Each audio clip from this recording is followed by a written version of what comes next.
सो अपनी last videos में हमने अपनी अर्थमेटिक मीन्स की प्रॉपर्टीज कंप्लीट करी थी। ठीक है, हमने फर्स्ट प्रॉपर्टी वही करी थी कि sum of deviation of the set of values from arithmetic mean is zero होना चाहिए।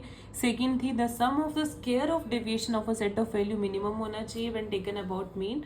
और हमने थर्ड प्रॉपर्टी डिस्कस करी थी कि अगर कंपोजिट सीरीज हो, मतलब एक से ज़्यादा हमारे पास सैंपल हो, तो उस केस में हम मीन कैसे निकालते हैं। उसके बाद मैंने आपको बोला था मैं आपको एक एग्जांपल बताऊंगी, आपको पता चलेगा कि कंबाइंड मीन कैसे निकालते हैं।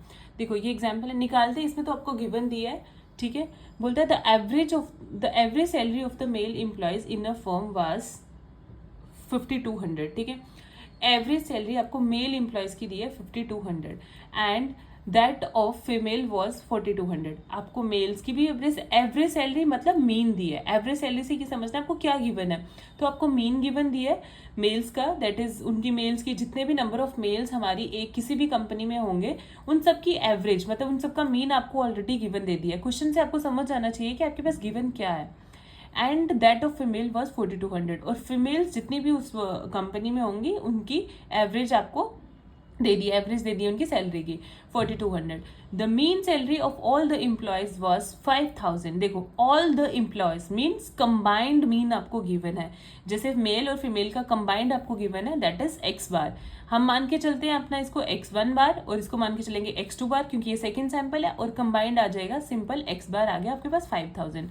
उसने हमें फाइंड करने को क्या बोला, find the percentage of the male and female employees. हमने मेल और फीमेल एम्प्लॉयज की परसेंटेज निकालनी है। ठीक है, लेकिन परसेंटेज निकालने से पहले क्वेश्चन को समझो, उसमें आपको ये पता होना चाहिए कि कितने नंबर ऑफ मेल्स हैं एंड कितने नंबर ऑफ फीमेल्स हैं, तब जाके आप उनकी परसेंटेज को कैलकुलेट कर पाओगे।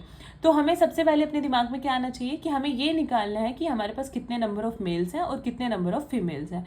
सबसे पहले हम क्या करेंगे, let n1 and n2 denote respectively the number of males and female employees in the firm. ठीक है, जो भी हमारी फर्म जो भी कुछ है उसमें पहले हम ये देखेंगे कि हमारे नंबर ऑफ मेल्स और नंबर ऑफ फीमेल्स कितने हैं। दैट इज हमने n1, हमें ये तो पता है कि उनका कंबाइंड x1 बार हमें मीन दे दिया, लेकिन ये नहीं पता कि वो कितने नंबर ऑफ फीमेल्स और कितने नंबर ऑफ फीमेल्स है, तो वो n1 और n2 से निकलेगा, मतलब हमारे पास n1 और n2 गिवन नहीं है, हम वो निकालेंगे सबसे पहले।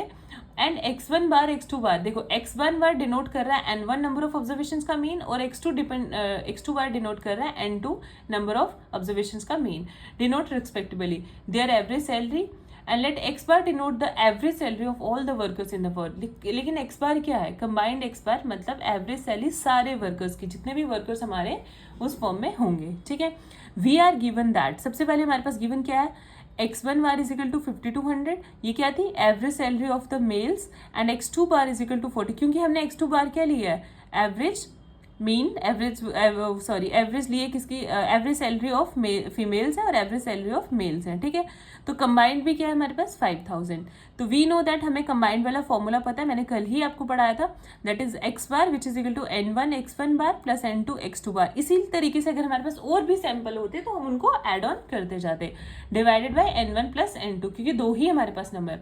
देखो हमारे पास x बार गिवन है दैट इज 5000, n1 नहीं है, x1 बार भी है, प्लस n2 नहीं है, x2 बार भी है, और divide by n1 plus n2।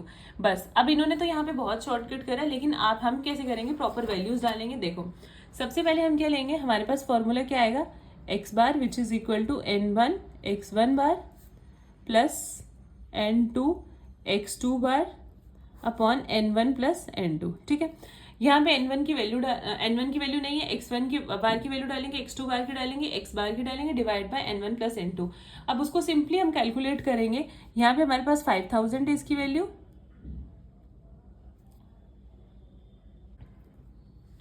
So x1 हमने फॉर्मूला ले लिया, x bar which is equal to n1 x1 bar plus n2 x2 bar. ठीक है, उसके बाद आ जाएगा 5000 किसके इक्वल आ गया, देखो x बार की वैल्यू थी हमारे पास, that is 5000 which is equal to n1 नहीं था, x1 बार डाला हमने, प्लस n2 नहीं है, x2 बार डाला, divide by n1 plus n2।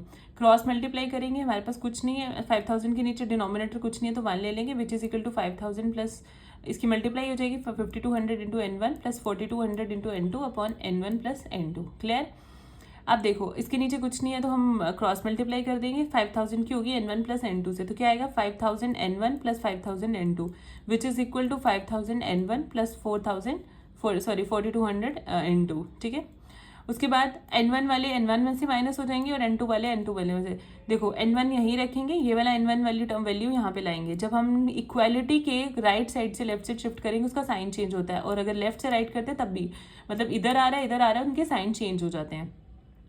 तो यहाँ से ये N1 5000 N1 में से 5200 N1 माइनस हो जाएगा, और ये वाली वैल्यू यहीं रहेगी और N2 वाली वहाँ चली जाएगी। यहाँ से आया -200 N1, यहाँ से आया -800 N1, ठीक है।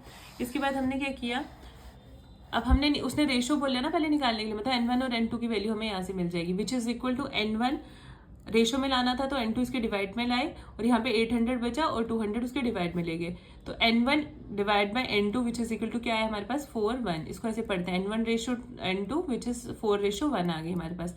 तो N1 मतलब नंबर ऑफ, N1 क्या थे, number of males that is 4 आ गए हमारे पास, और N2 क्या था, नंबर ऑफ फीमेल्स, वो आ गई हमारे पास 1। तो फिर उसने परसेंटेज बोला था निकालने के लिए, हमें परसेंटेज ऑफ मेल कैसे निकलेगी, विच इज इक्वल टू, देखो मेल कितने हैं 4 डिवाइडेड बाई टोटल 4 + 1 कितना आ जाएगा हमारे पास 5 इंटू 100% से मल्टीप्लाई कर देंगे। तो इसको हमने 5 से काट दिया, 5 20 जा 100, 4 2 जा 8 और 80% हमारे पास टोटल आएगा। सिमिलरली परसेंटेज ऑफ फीमेल्स निकालेंगे, फीमेल कितनी है हमारे पास 1, तो 1 डिवाइड बाई टोटल, टोटल कितना है 4 + 1 5 दैट इज इंटू 100, तो वो कितना आ गया हमारे पास 20, तो टोटल कितना आ गया 20%। आपको यही उसने क्वेश्चन में सॉल्व करने के लिए बोला होगा। अब इस क्वेश्चन में किसी को कुछ भी डाउट आएगा वो मुझे बताएगा, ठीक है।